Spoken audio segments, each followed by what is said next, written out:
d'eau vers chez Tonton, qui coule sur la route. Ils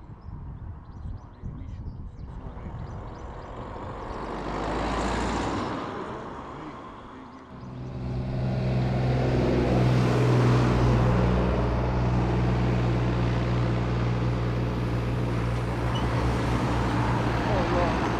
Ils font aussi, puis des fois on ne sait même pas qui c'est. Ça fait rien. Tu connais toi? Oui. Pas moi.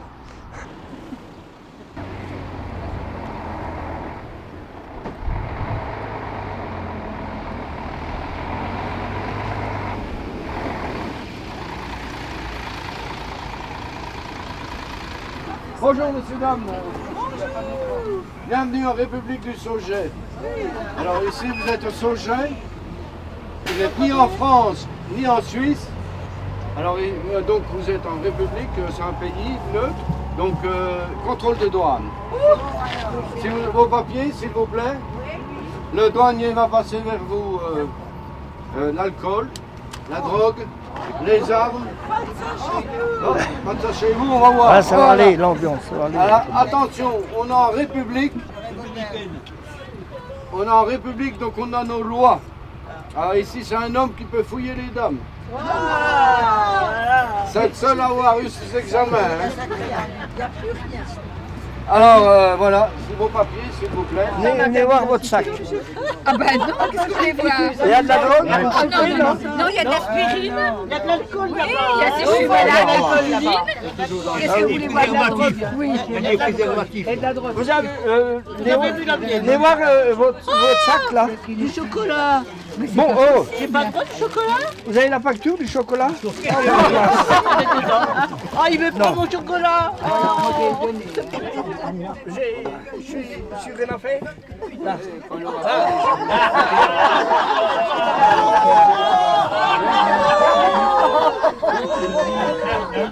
T'as bien choisi, hein? Vous avez une jambe plus forte que l'autre.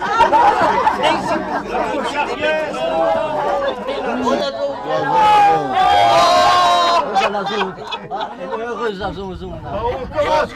Il y a longtemps qu'elle se fait plus picoter. Alors, allez,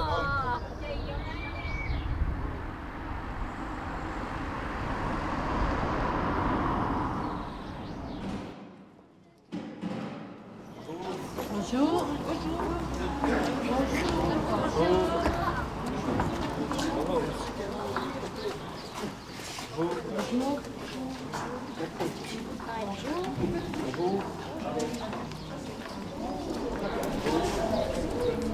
Vous avez sans doute remarqué sur la façade du clocher une statue équestre. Non? Oui. Sinon vous regarderez en ressortant. Il s'agit du sire de Joux, propriétaire du château de Joux vers Pontarlier. En effet, il existe une relation étroite entre le château de Joux et l'abbaye de Montbenoît. En 1150, Landry, sire de Joux, donna ce territoire à l'archevêque de Besançon pour construire un lieu de prière. Celui-ci fait venir des chanoines réguliers de Saint-Augustin et des colons savoyards pour défricher le territoire et construire notre abbaye. Ce territoire, il s'étend sur 16 km d'Arçon à Gillé et comprend 11 villages. C'est le Saugeais. En 1947, suite à une plaisanterie, le Saugeais est devenu une république. C'est le préfet du Doubs qui s'est rendu à l'auberge de l'abbaye juste à côté. Et le restaurateur, Georges Pourchet, lui a demandé, sur le ton de la plaisanterie, s'il avait un laissez-passer pour entrer dans le Saugeais. Et après lui avoir raconté l'histoire, le préfet du Doubs l'a nommé premier président du Saugeais. Maintenant, c'est sa fille, Georgette Bertin-Pourchet, qui est présidente depuis 2005.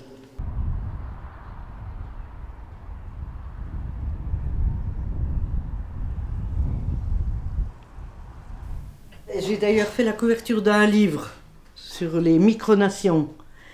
D'ailleurs, c'est la plus mauvaise photo que j'ai faite de ma vie, je crois. Mais enfin, bon, tant pis, elle est faite, elle est faite. Hein. Si j'avais su que c'était pour la couverture d'un livre, j'aurais fait autrement. Alors ça, c'était mon Premier ministre, mais qui n'est plus mon Premier ministre depuis 1 an à peu près. D'accord. Un jour, il s'est fâché, il a voulu quitter, il est parti. Alors depuis, j'ai plus de Premier ministre. Je crois qu'on a eu toutes les télévisions étrangères, hein, déjà. On a eu dernièrement la Suisse, la Suisse nationale aussi. Dernièrement, on a eu une émission aussi à Neuchâtel, à la télévision de Neuchâtel.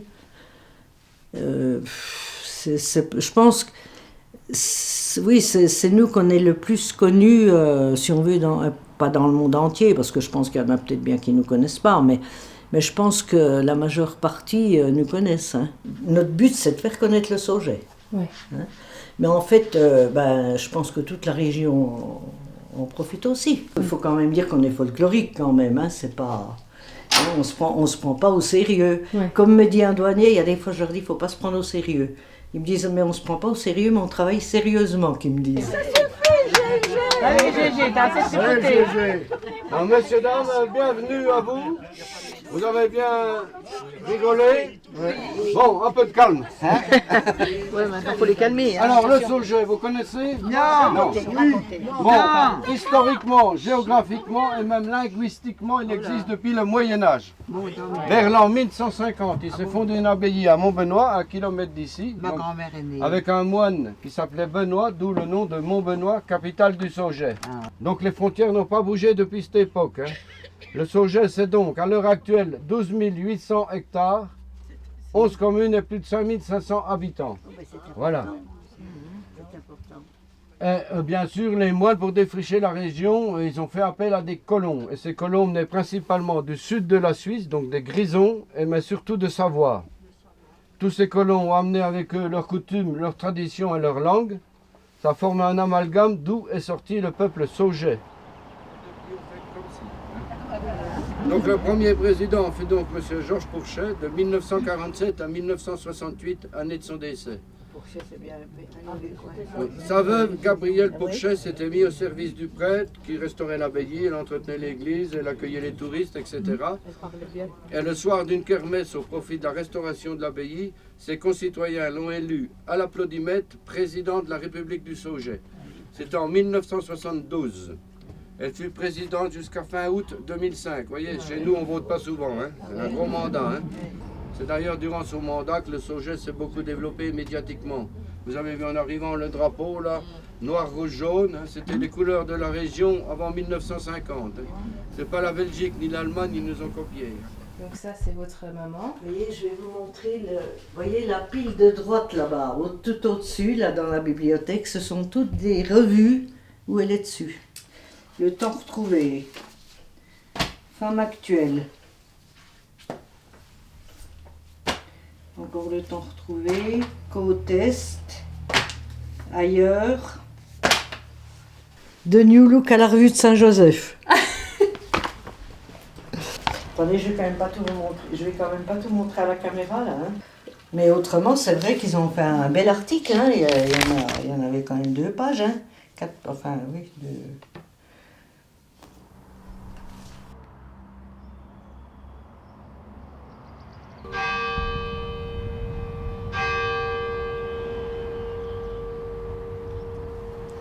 Le Sauget, c'est une présidente, un premier ministre, des douaniers, une monnaie, un timbre, un drapeau et un blason. Le blason qu'on peut voir juste ici. La crosse signifie le pouvoir des abbés, qui étaient très puissants à l'époque. Le heaume, la protection des sires de Joux, seigneur fondateur et protecteur de l'abbaye. Le sapin et les rochers, ça représente le territoire à l'origine. Et le ruban, c'est le Doubs.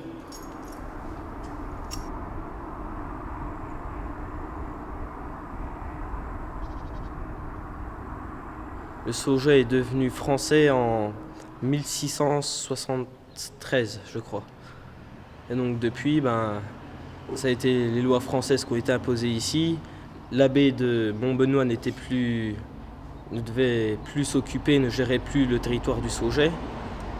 C'était un peu la fin du Sauget jusqu'en 1947 où il y a eu la République.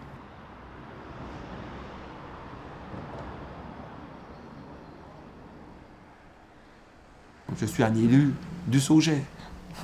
J'applique les lois de la République française, bien évidemment, mais je suis le maire de Montbenoît, capitale de la République du Sauget.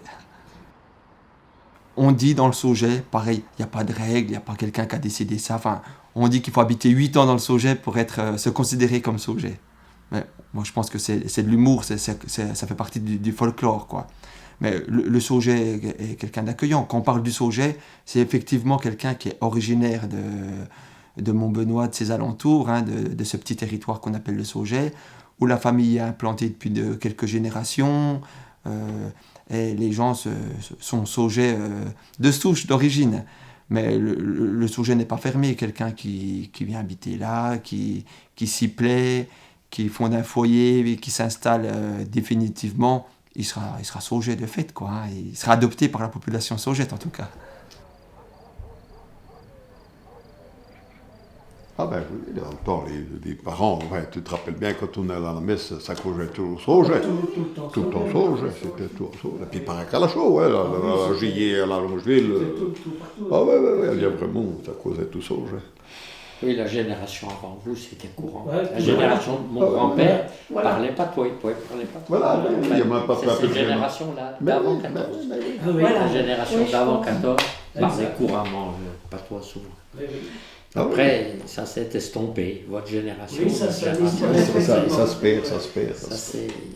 Disons qu'il y avait aussi l'histoire que les enfants allaient plus à l'école. Oui. Alors il fallait bien qu'ils parlent. Français. Oui. Oui. Oui. Et l'école a fait reculer le patois. Ben, tout à fait. Oui, c'est l'école qui fait reculer. Il y en a fait autrement. Dans 5 ou 10 ans, il n'y en aura plus un mot de Sauget, oui, ça c'est sûr. Ça, oui. Oui, vous êtes la dernière génération. Dernière génération là. Oui, parce que nos parents causaient tout ça. Comme papa habitait en bas, ils causaient toujours Tout le en temps, Sauget. tout le temps, tout le temps. Tout le temps. On se faisait engueuler, c'était en Sauget. Il n'y a pas. Il n'y avait pas. Les vrais sages, les vrais Saugets, quoi. Les vrais sages, il y en a plus haut. Il y en a plein. Ça va faire pour longtemps. Donc les vrais Saugets, c'est ceux qui parlent le Sauget quand même. Enfin, Voilà. Oui, Oui. principe, quoi.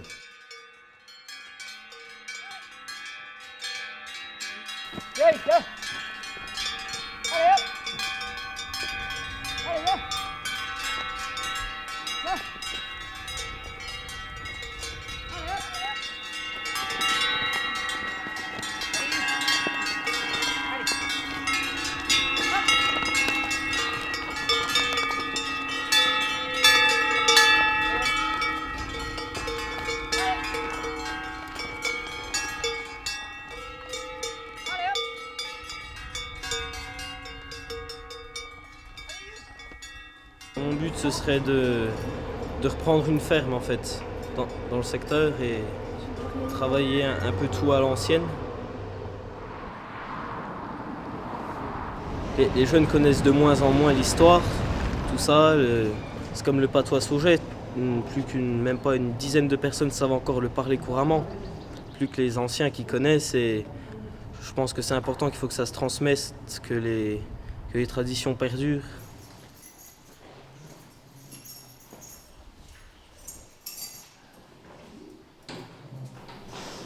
Donc c'est important de connaître l'histoire pour se sentir, pour bien connaître son identité, c'est ça? Ah, pas forcément, notre identité on la connaît bien, mais sûr si on connaît l'histoire de nos ancêtres, tout ce qui s'est passé dans la région, tout ça, les guerres qu'il y a eu, c'est assez important pour pas oublier. Un patois que très peu de personnes savent encore parler. Mais beaucoup de gens le connaissent. Vous voulez que je vous le chante? Ah oui.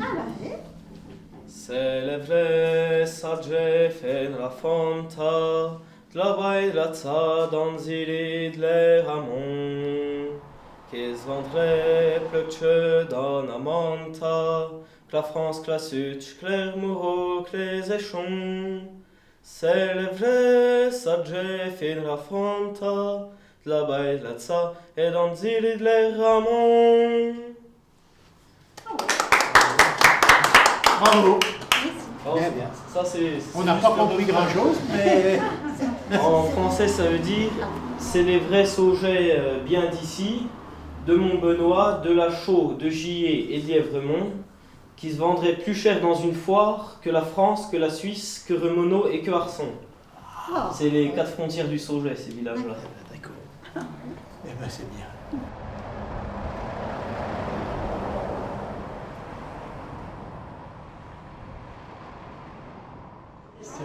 Mais au fait, avez-vous un laissez-passer pour venir dans la République du Sauget? Vous risquez de rencontrer le douanier. Il existe de mauvaises langues, mais ici que de bonnes langues fumées. Touristes, soyez comme moi les ambassadeurs de la saucisse de Marteau. Je souhaite que vous emportiez un très bon souvenir de notre région et des produits régionaux.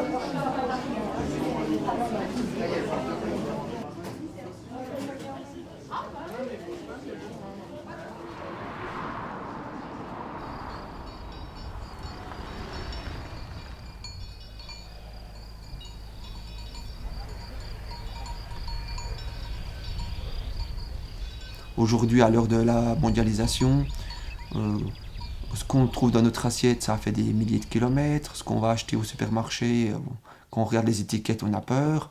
On est dans ce rythme infernal que nous impose la mondialisation, où quelque part on peut être en perte de repère. Alors se raccrocher à quelque chose qu'on connaît, on connaît bien les frontières, on connaît l'histoire, on sait que ça remonte à loin, que c'est des générations et des générations qui ont entretenu ça.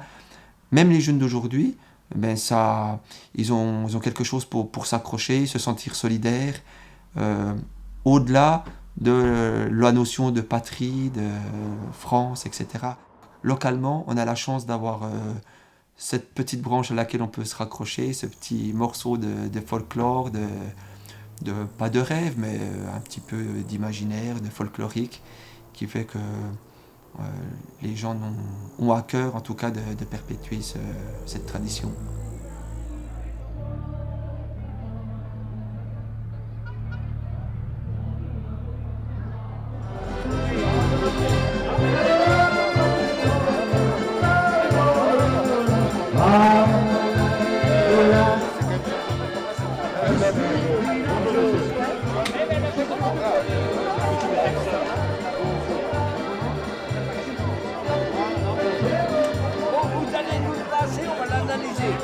Vous avez vu un coup en boîte.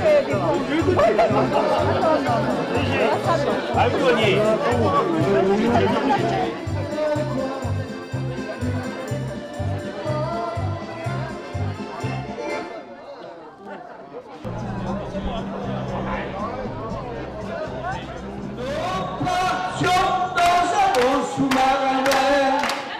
Sous-marin vert comme la mer.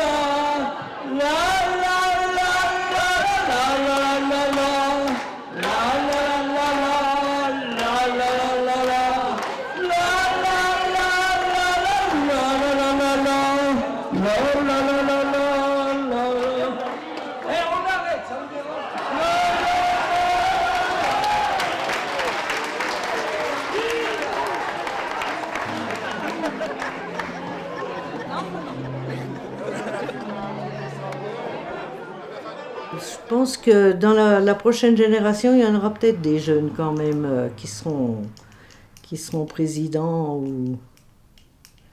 Moi, je pense que c'est là qu'il faudra se tourner. Mais bon. Hein, après moi, le déluge, comme on dit. Oui, oui. Parce qu'il y a une fuite d'eau vers chez Tacon qui coule sous la route.